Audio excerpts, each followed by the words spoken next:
Good evening and welcome to this webinar. We are live on Zoom and we are live on Facebook with myself, Ruth Benny from Top Schools. And I'm joined this evening by Renée Boey from Bloom KKCA Academy. Good evening, Renée. Good evening, Ruth. Hi, everyone. Hi. Thank you for joining us. If you have any questions, if you're watching this live, there's a Q&A function on Zoom, there's a comments box on Facebook, and if you're watching this on Catch Up, go ahead and comment anyway, and we will get to them and reply to your questions. So Renée, tell us more about Bloom KKCA. And just before you do, I just want to prefix this. I mean, we're seeing quite a number of new schools starting up in recent years, even this year. And so it's so important that schools differentiate themselves from one another.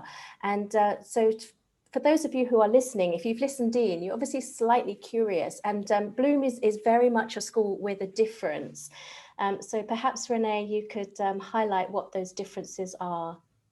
Sure, let's dive right in. So we're beginning with a primary school, which we're launching this September 2021, and it will be a bilingual school of innovation. And we're also planning on building the secondary and opening within the next few years as well. So it will be a grade 1 through grade 12 school. And I think the fact that it is bilingual is already one way in which we are different from many other schools. And by bilingual, I'm referring to English and Putonghua Mandarin. So in addition to that, we're a school of innovation that uses pedagogy that is progressive. And when we say innovation, that term is another one of those words that many schools these days are embracing, which is great to see. But I think that defining it and making it concrete is hopefully what we'll be able to do in this conversation. And for us, to me, I think that innovation is about solving new problems that we face and adapting to the way the world is changing and looking at things in a new way. And in doing that, we often have to also borrow from the past. So it isn't always just about embracing everything new and novel, but also building upon the best of classical education. So you will see people in our team who are very well versed in classical education, who have come from very established schools and understand what is working in those schools. So as we innovate, we're actually trying to think, well, what is the leading edge where we should be innovating, and what is wonderful and working in traditional models that we should be preserving. And project-based learning is one of the approaches that we adopt among several different things that we do differently, and a great emphasis on social emotional learning and through positive education. So I think that's, if I can just set the stage that way, those are the main areas in which we focus our creative energies. Sure, there's a lot to unpack there. So a bilingual school of innovation. We'll get to the bilingual part maybe later. I think the more interesting part is innovation. And I know that, you are obviously also, you're not starting a school from zero. So I think it'd be interesting if you could just explain a little bit about your background and, your experience with the existing Hong Kong schools and why you thought it was now was the right time to open a new school of innovation. Absolutely. So I've been in education for over 15 years, 17 years now. I've taught in IB schools, in local schools. I also used to teach in schools in the United States. And I've studied in different countries, including Hong Kong, US, UK, and Japan. And so I've been exposed to different models. But in addition to teaching in traditional schools, I also 7 years ago founded an educational organization, K through 12 education organization called Baker and Bloom. And I think building this school is really a culmination of several things, one of which is running and starting Baker and Bloom and getting to work with many different students from different schools. And the second is my work with what my husband and his family started, which is Cocoon Foundation, which is a nonprofit focused on entrepreneurship education. And I think it's the largest nonprofit effort to do that in the past in Hong Kong right now. And we're working with over 40 schools with 8,000 secondary students there. And finally, I've been working on the Harvard Book Prize for the past 6 years. I chaired it for 4 years, and I'm still on the committee, very active there. And there's a program and a scholarship mentorship program there where we get to work with over 240 secondary schools in Hong Kong each year, and get to meet with students and read their application essays. So this is a program to send students abroad to the Harvard Summer School, but also to, there's an essay prize and to mentor young people. So that gives me a broader exposure to school system in Hong Kong, many different types of schools, and different types of people, young people in Hong Kong. And the entrepreneurship education part with Cocoon, we actually run workshops within schools, design thinking workshops. We get entrepreneurs, local entrepreneurs, as well as people who have global backgrounds to speak to students, run corporate challenge. We're doing one just this week with Coca-Cola. We've done them with IKEA. And we do job shadowing and internships and really push young people to think about ways to solve problems and not just like run a startup or start a business, but to think about how you can add value. And I think going back to building this school, after running Baker and Bloom for the past 7 years, actually starting 3 years ago, I began to notice a lot of recurring patterns in students. So Baker and Bloom, just to clarify, it's an after-school education center, and we focus on creative literacy. So we do that through academic ways as well as more creative ways. So creative writing, public speaking, but also a lot of project-based learning. And we do test prep as well, and we do admissions. But I think that broad exposure made me understand that even in very successful schools that people really, work very hard to get into, there are many problems in terms of the learning and the restrictions that that students and teachers face. Because I think that, I'm very mindful that having worked in these schools myself, and I have children myself, it's nobody's fault in a way. And a lot of times we are all trying to work with the parameters that we're given. And there is, and precisely because I felt like when I was teaching in a school, I could do great things in the classroom, like, run a medieval simulation, a Renaissance fair, publish really creative poetry. But that's sort of within a classroom level of innovation. And with Baker and Bloom, we were able to cut across every discipline. And when we're teaching literature, we can make connections between history and art and religion. And we can use very contemporary topical texts and what's happening in the news. And there's like a lot of autonomy and freedom. But at the same time, we're working outside of the school system. And the main course and the main core experience of most children is really going to school. So I felt that as an educator, I also have the responsibility to try to do something about that core experience. And I really felt compelled to. And I could see many interesting things being tried across different schools, but not all of it put together in a coherent, innovative model. So I think maybe that's what's different about our school. We're not just incorporating 1 or 2 new programs and plugging it into a system, but rather reimagining what school can look like, what the timetable can look like, what the content can look like, how we teach, what the furniture looks like. So yeah, sorry, that was a rather long answer, but I wanted to share a little bit about my own journey and what we're trying to do here.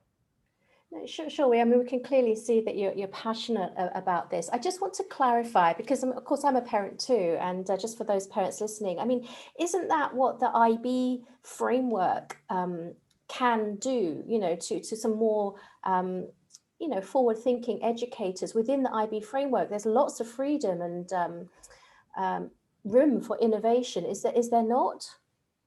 Yes, so I taught MYP and diploma program, and I've worked at Baker and Bloom. We have many teachers who've taught IB as well, and PYP too.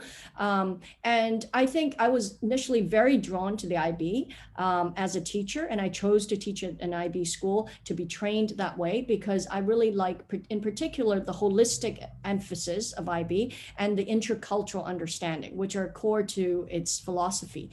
And I think when we use the term IB, it actually stretches across 12 years, right? So PYP is a very different program from MYP, the middle year programs, which is also very different from the diploma program.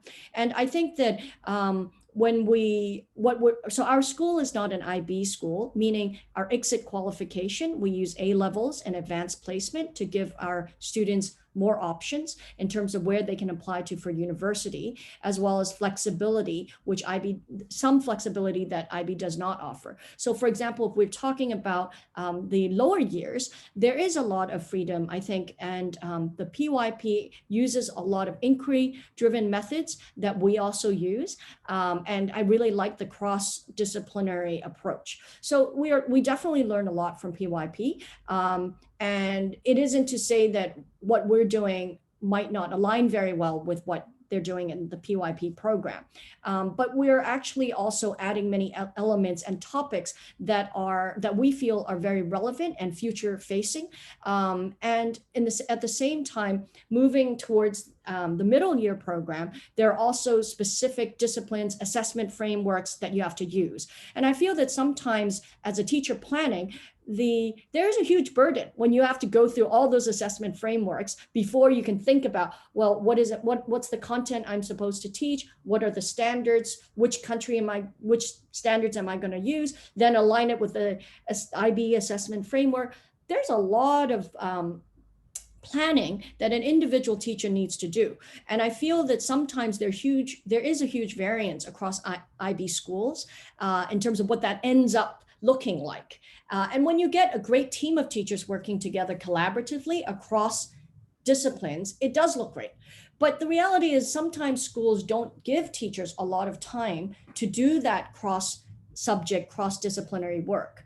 And that's one thing that our school does. We have a half day where students will have options, very rich options in terms of enrichment, sports, music, and STEM education. But teachers will always have time to collaborate and to plan the cross grade levels and across subjects. So I think that's something I learned from visiting over 30 innovative schools from around the world.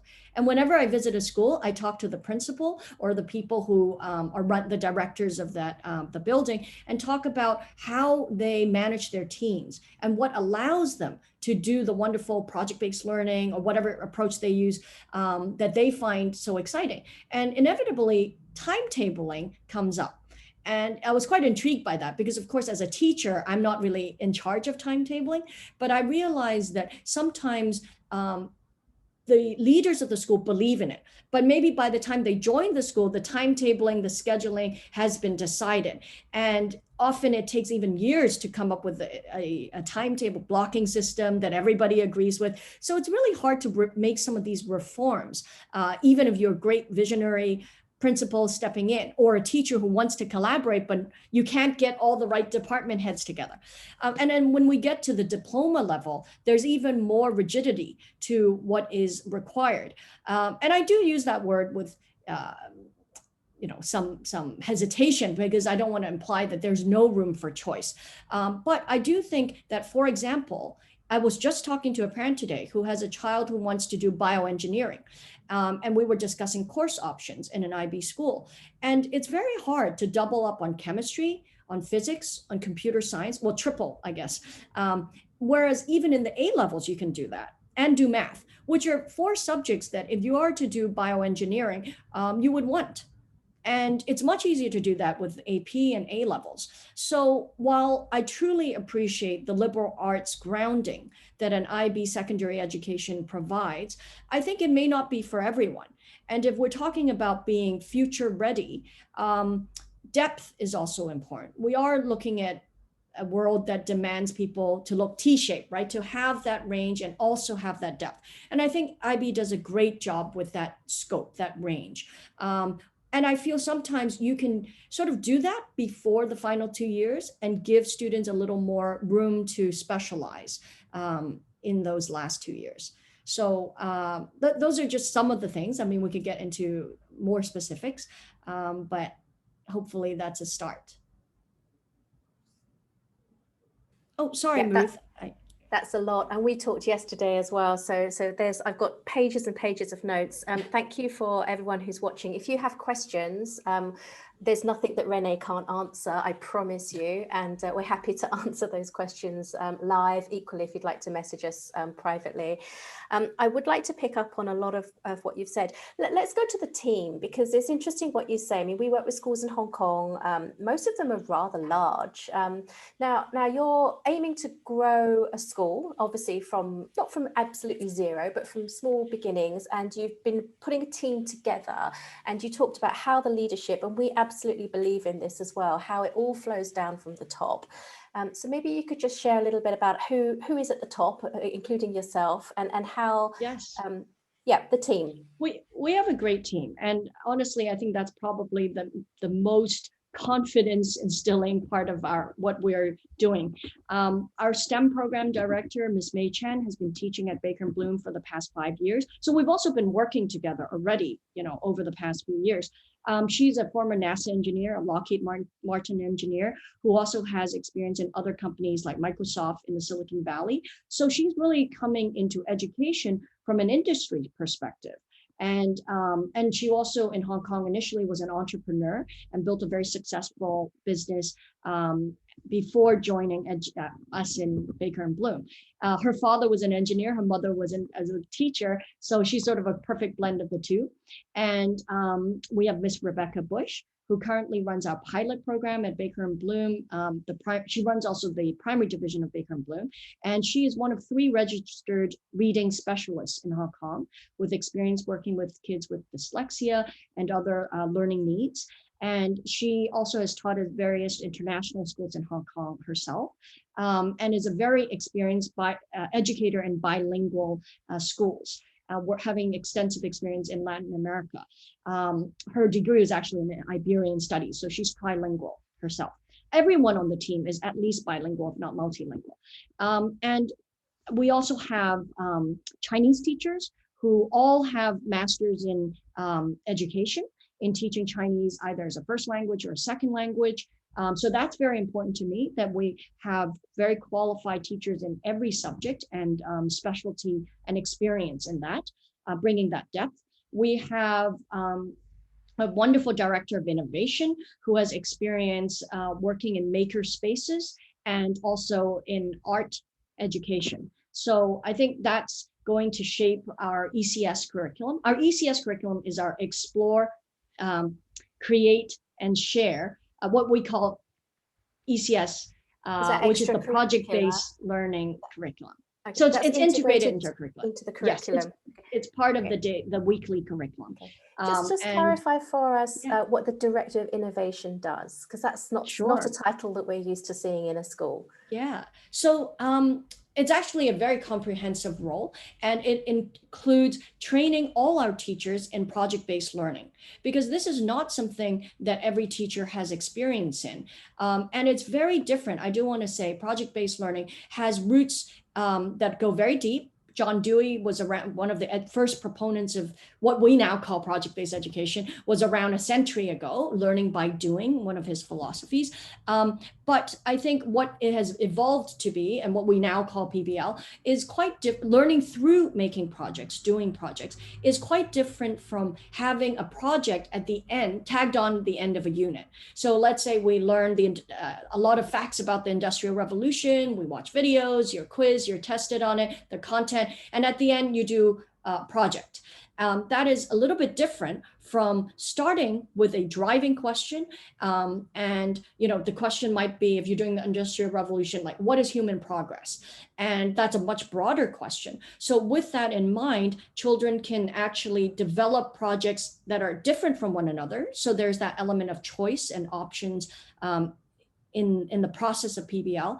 And then what is the whole process of identifying a problem within that bigger question that you want to work on, creating an exploration or a project, a research paper perhaps, or it could be an actual product. In ECS, we really focus on creating products of change. So for us, our school mission is to cultivate compassionate creators and social innovators.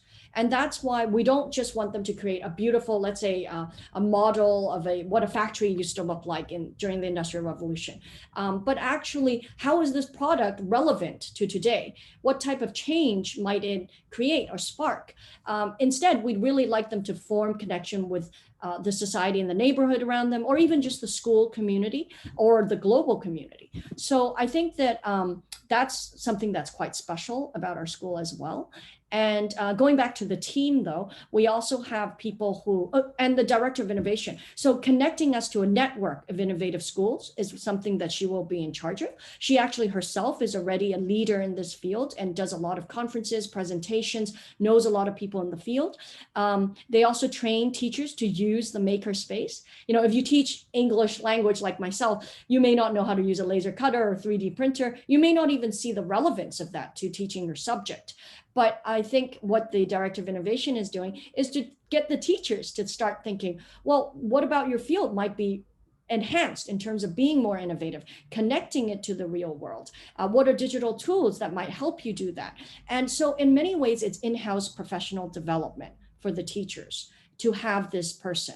I suppose you could say that even just having someone like her, and also the director of STEM, May, from the very start, as we build our curriculum now, before our school starts, and pilot it with actual students, we are very different. We're not taking a curriculum and making little modifications and like, oh, we could do a little bit of STEM here and a little bit of STEM there. But we're thinking, as May likes to say, it's not a Band-Aid solution, but we're building the skeleton, right, from inside out. There is STEAM integrated and creativity injected into every unit. Okay. So yes, wonderful team working closely together. Yeah, we have a few questions, and I want to take, Tiffany has quite a number of questions. Thank you, Tiffany. But I want to take one of her questions because I think this is a good point. Everything that you're saying kind of makes sense. I think instinctively as parents, like we feel that at least I do, like that what you're saying makes sense. But I wonder if we can sort of make that more concrete. And sure. So Tiffany's asked, and I think it's a really good question, could you sort of describe what would a typical day be like for, say, a 6-year-old? Yes. So we begin the day with campfire. And campfire is another distinctive feature of our school. We teach a positive education curriculum through campfire, which is also done in both English and Chinese. And the main curriculum comes from the Institute of Positive Education, which is based in Geelong Grammar School in Australia, one of the oldest boarding schools in Australia. And we also add the Chinese curriculum, which incorporates a lot of traditional Chinese virtues and values. And campfire is done not just in the opening of the day, but in the close of the day as well. After campfire, you'll have your core academic classes. So even though we are project-based in many ways, we actually balance that creativity and progressiveness with academic rigor. And so in the 3 core subjects of primary school, namely literacy and numeracy, and literacy we do in Chinese and English language arts and math class, you get that every day. And we have long blocks, close to an hour, sometimes a little longer, in fact. And in between those classes, there's also recess and breaks, of course. Actually, sorry, I should say that before campfire, we have morning routines just to get kids. It might be some warm-up exercises. It might be even just getting them to line up and put their bags in the right place and all of that in the cubbies. After that, we do the campfire, which has also like skits and reading and role playing, all of that to get their brains warmed up and get the community gathered. In many ways, that's like what circle time is in kindergarten. Very easy to understand. But actually, you don't do that a lot in primary school.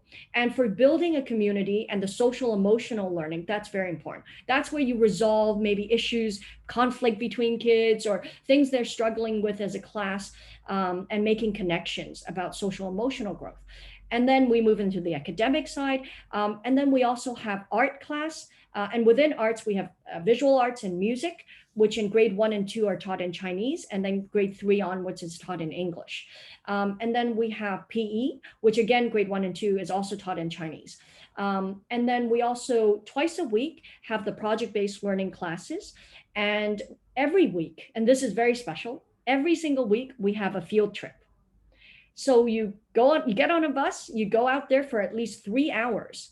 and it might be visiting a museum. I can give you an example of one of the recent field trips. All the students went to the Bank of China. And what they were doing was holding an SCMP article where there was a wild boar in the fountain of the Bank of China. Very mysterious, because these wild boars in this very urban environment. And so they were pig detectives. They were there to figure out what the pigs were doing in the fountain. But of course, we also use things like visible thinking routines, like see, think, wonder. First, they looked at the image, they came up with their own reasons for why that might be happening, sort of a hypothesis. And then they went there and they were holding the image. And at first they were actually in the wrong fountain. But because they looked very carefully at the reflection on the side of the fountain, the rock, which was glistening with water, they saw the image of the Murray building. So they then realized they were in the wrong place, and that applied, like they were learning about reflections in math too. So the teacher pointed that out, and then they navigated and found the actual exact location the photo was taken. And they began to think, where could the pigs have come from? Then they contacted the security guards, and the children, it was all led by the children. They asked where these pigs came from. They didn't know. And they said, maybe botanical gardens across the street. And so off they went to the botanical gardens, and the teachers asked them, like, how would you find out where the pigs came from? So they again came up with the hypothesis, like maybe we could ask people who go to the park a lot, and someone came up with the idea of asking the park rangers. So they identified the park office, and found two people who only spoke Chinese, and they communicated with them. And they found out that it actually came from the peak. The pigs probably, they speculated, came down, not from the mid-levels, but from the peak. And they probably entered through the fence. And there was an old fence, a new fence. So they walked the perimeter of the park. They were also learning about that, perimeters, and found some holes in the old fence where, the size of which would allow a pig to go through. So anyways, the next week they went to the peak. They took the peak tram, the next field trip, they went up. They looked around at the habitat, and they could look down into the city and see how integrated nature is with our urban environment in Hong Kong. So because the whole unit was actually on natural habitats, and how they're urban habitats for wild creatures as well. And then they also actually called the Department of Fisheries and Agriculture and found that there were, like 10 years ago, 2 case officers culling the boars, and to today there are 100 of them. So it's actually, they learned about the statistics, the data behind what's going on with the wild boars.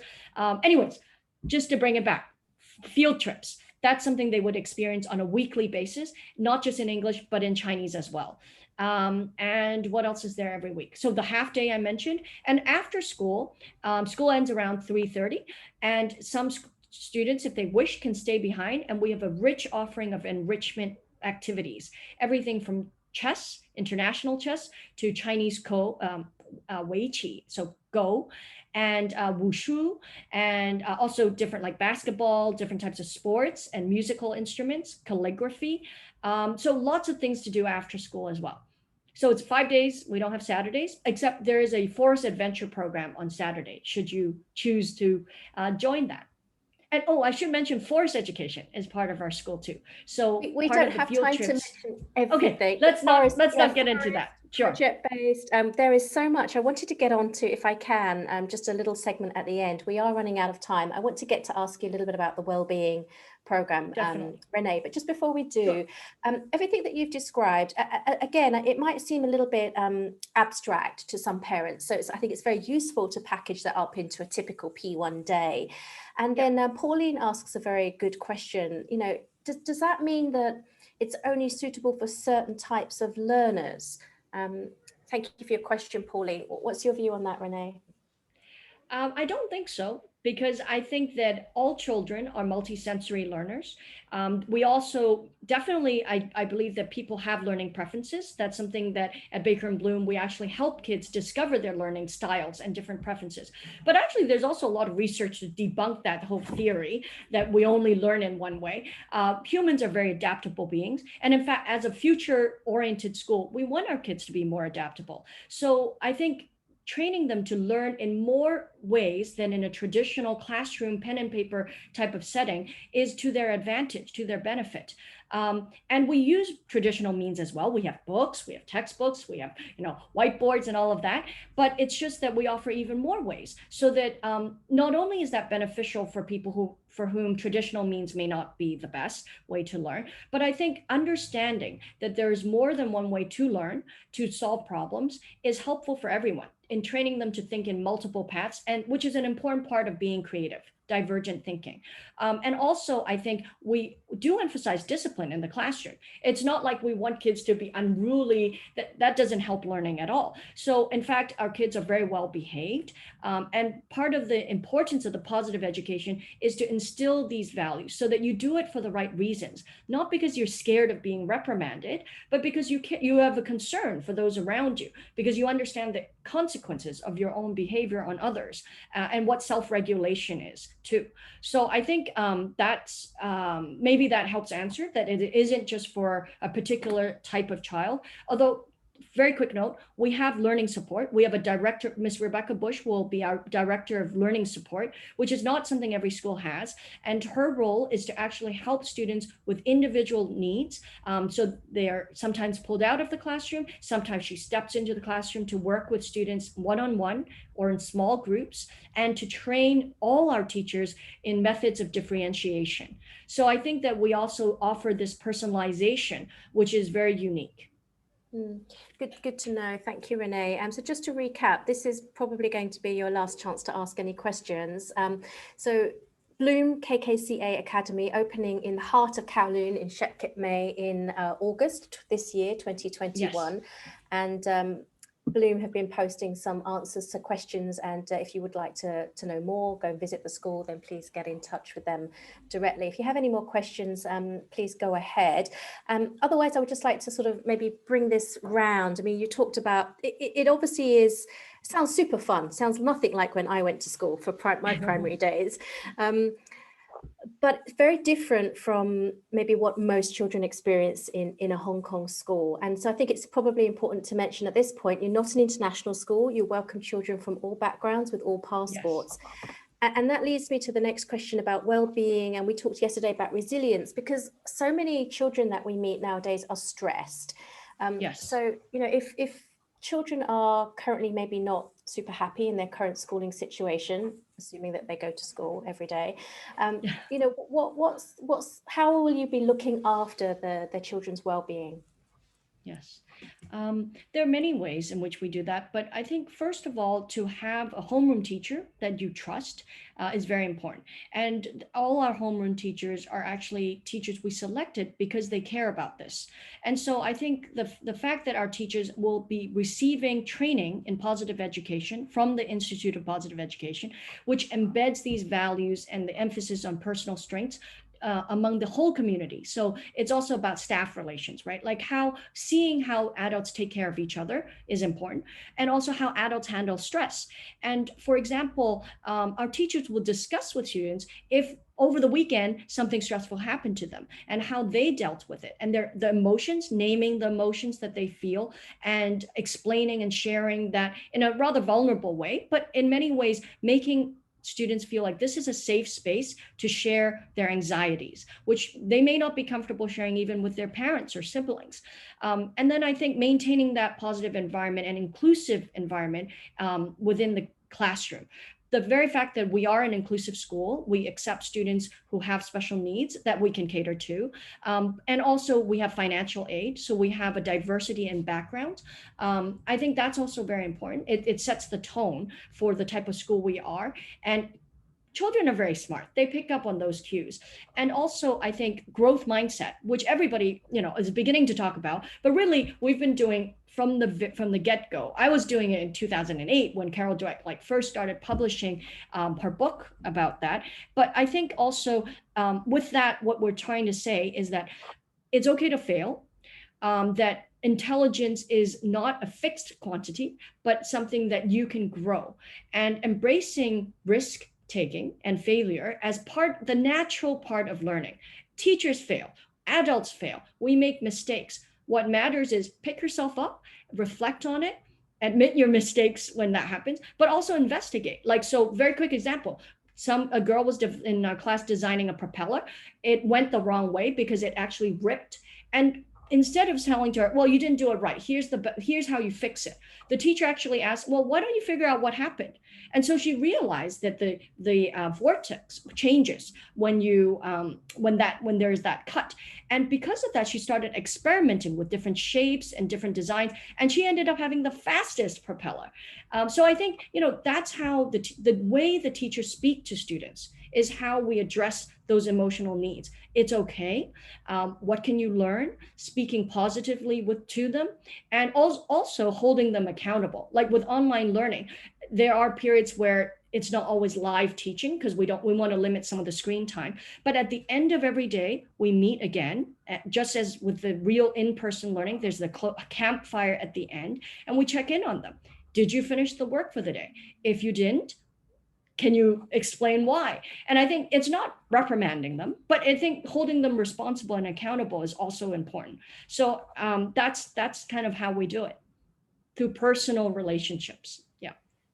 Thank you, Renée. We have covered a lot. I'm mindful that it's getting late, and thank you for everybody who joined us. If you're watching live on Facebook or on Zoom, or if you're watching this on catch up, thank you so much. How can we get to find out more? We can visit. Is your school open for visits? Yes, so Baker and Bloom is where we're holding our info sessions and where we're running our classes right now, which is in Admiralty across from Pacific Place 3. You can find that on our website. The school website is www.bloom.edu.hk. And our next info session is on March 9th. Great, thank you. And we'll post all of those links, and we'll be in touch with everybody who registered beforehand. Thank you so much, Renée. This has been super fun, and hopefully we'll get to meet in real life very soon. Thank you to everybody who was watching this evening, and have a good rest of the evening. For now, this is myself, Ruth from Top Schools. Good night, and thank you to Renée from Bloom KKCA Academy. Thanks, Renée. Thanks very much, Ruth. Bye-bye, everyone. Good night, everyone.